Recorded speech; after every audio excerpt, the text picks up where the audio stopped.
mga ka-Junini, ayan, kagabi po ay bumagsak po yung kunting ulan. So ayan, tuwang-tuwa na naman po yung mga tanim natin mga ka-Junini. Ayan oh, dahil umulan po ng kunti laang at ayan, nadiligan po sila oh. So ayan na sila ngayon mga ka-Junini. Nasa 21 days na po ito mga ka-Junini.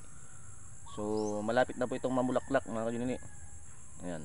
At ayan na, lumalabas na po yung mga nila oh, gaway nila. Yan bang gumagapang po ka-Junini. Ayan. Hindi ko na nga nalagyan ng tali na akitan nila ka-Junini oh. Hindi na mahabol. So gagapang pa rin naman yan ka-Junini. Ayan. Pero mas maganda sana kung nalagyan pa ito ng twine pataas ba. Eh matrabaho na masyado kaya ganyan na. Ayan na sila ka-Junini oh.